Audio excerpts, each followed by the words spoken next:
Hello, my friends, and welcome to episode number 23 in this series.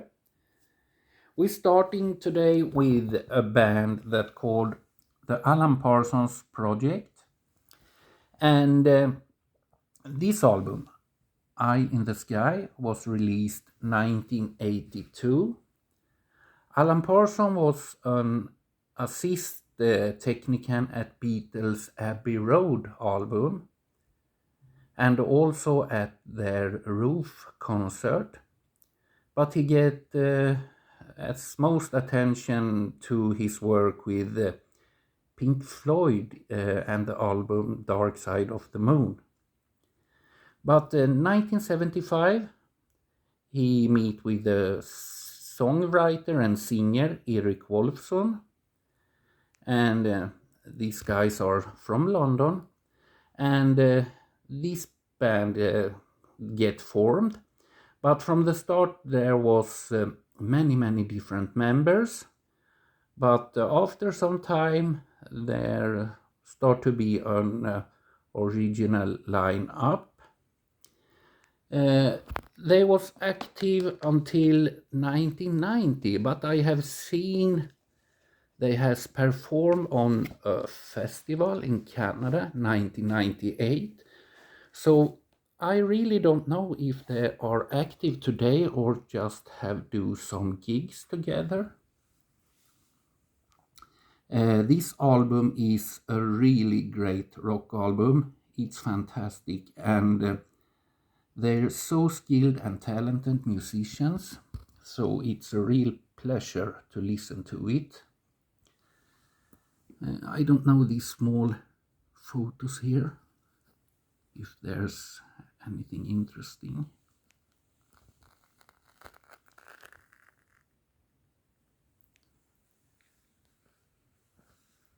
Just some photos. It don't says me so much. And the artwork at the front is pretty interesting. But for sure, this album is a really great rock album. Check it out. I always say that, check it out. And that means you should do it.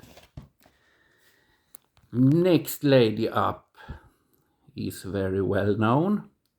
May she rest in peace. Whitney Houston. She had the nickname The Voice. And that's not so hard to understand. I feel a little bit ashamed here because honestly, this week was first time I heard this album, and this is her first album, released 1985.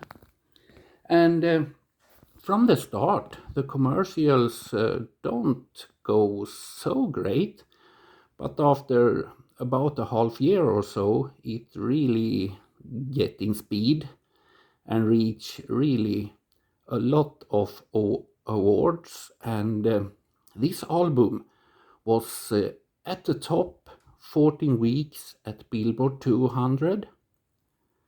So yeah, you know, it's always a pleasure to listen to her because that amazing voice. Here is a beach photo, and she worked here at 3 songs with I don't know if you say Jermaine or Jermaine Jackson, Michael's brother. And that you can see here. She have written some small thanks to different persons. You see his name there. And yeah, it's not much to say about it more than it is terrific.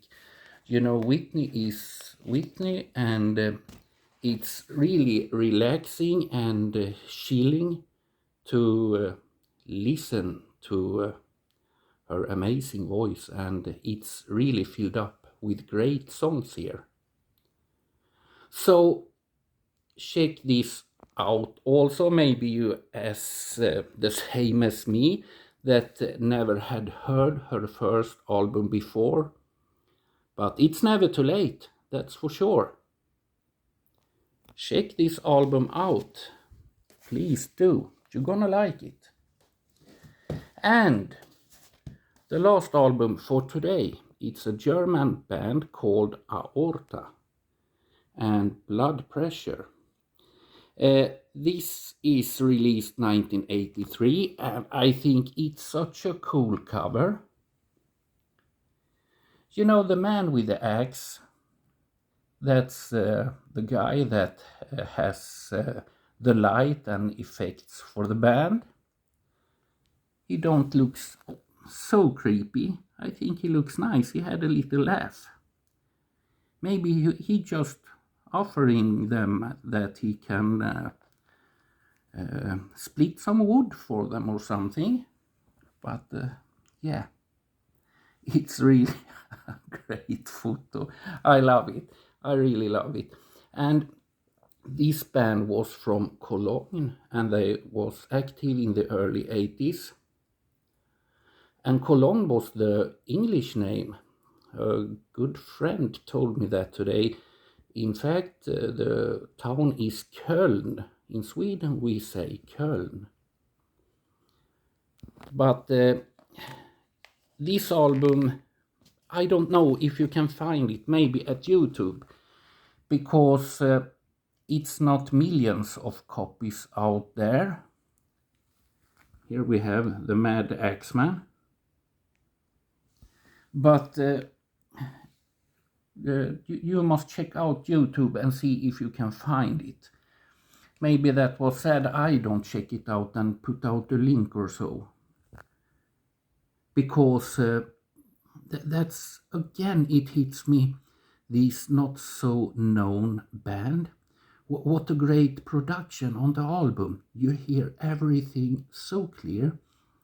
And this is just so typical good 80s metal. And they have only do this album. There is no more albums with them.